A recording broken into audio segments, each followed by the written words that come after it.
យើងសបាយនឹងទំនុកម្រងមេត្តាបិតាបើគាត់ចែកឋានទៅក៏តេកេណានុបទានទៅបើគាត់នៅរស់ក៏បច្ច័យ4រំលឹកខួបកំណើតទៅគឺថាយើងមានតែសេចក្តីសុខសប្បាយជាមួយនឹងបុណ្យកុសលនឹងឯងមើលហើយមិនក៏យើងមិនចេះរស់សេចក្តីសុខដាក់ខ្លួនហើយទៅឲ្យសេចក្តីទុកចូលមកស្រួលខំប្រឹងរស់ទ្រព្យសម្បត្តិនឹងសឹងតែមិនបានសម្រាកសម្រាន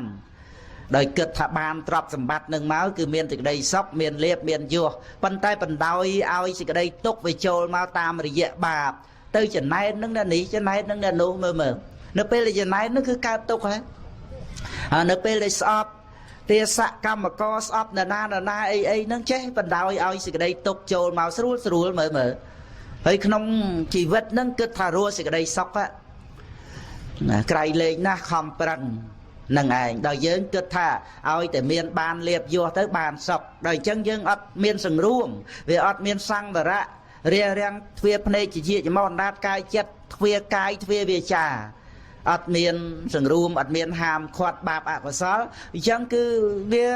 មានសេចក្តីទុក្ខហូរចូលមកក្នុងជីវិតនឹងឯងមួម៉ៅក្តៅក្រហាយដោយការស្រឡាញ់ស្អប់កប់តោះសពគ្រប់ទាំងអស់នឹងឯងដែលយើងមកពិនិត្យថាមិនបានយកចិត្តទុកដាក់ដើម្បីសេចក្តីសុខក្នុងចិត្តយើងគិតតែពីរឿងសេចក្តីសុខជាមួយនឹងរបស់ខាងក្រៅហំប្រឹងទៅរហូតដល់ទៅឆ្លោះប្រកែកមានការប្រណាំងប្រជែងវាយតបអីនឹងយ៉ាងណាក៏ចេះតែប្រព្រឹត្តទៅបាននឹងឯងវាភ្លេចទិសដៅដែលយើងត្រូវការហ្នឹងគឺសេចក្តីសុខមានរឿងអីតិចតួចអត់ចេះអត់ធន់ទេនឹងឯងមានការប្រជែងកុំឲ្យគេថាខ្លួនឯងនឹងវាអន់អីចឹងទៅរហូតដល់ទៅមានការវាយតបជាប់ទោសនៅក្នុងលោកនឹងចឹងទៅនឹងឯងរឿងតិចតួចទ្រាំមិនបានប៉ុន្តែទ្រាំទៅនៅក្នុងគុក 4-10 ឆ្នាំអីចឹងទៅដោយសារថាទៅវាយទៅសម្លាប់គេអីចឹងមើលហើយយើងទ្រាំបានតែបន្តិចទៅផ្ទះទូទានបាយស្រួលងូតទឹកស្រួលសម្រានស្រួលដល់អាតិចតួចហ្នឹងយើងទ្រាំបានអត់ហ៊ានមកផ្ទះបានជាជ្រុលវាយគេហើយត្រូវរត់ទៅដេកព្រៃដេកណាយនៃភ័យវាចាប់បានទៀតគឺណាអត់មាននៅស្រួលជាមួយប្រពន្ធកូននឹងផ្ទះសំបែងអីទេណាអាហ្នឹងឯងដូច្នេះគឺថាសេចក្តីសុខវាស្ថិតនៅក្នុងការដែលយើងមានធម៌ត្រូវចេះអត់ធន់គឺណាជាមួយគ្នានឹងរឿងដែលគូអត់ធន់នឹងទៅរួចទៅយើងឃើញអានិសង្សនៃសេចក្តីអត់ធន់នឹងពុទ្ធបានត្រាស់ដោយខន្តិបារមីនឹងក៏ក្រៃលែងណាស់បន្ទាប់ពីទានបារមីសីលបារមីនឹងមកហើយរឿងក្នុងលោកនេះយើងដឹងឲ្យហើយទៅ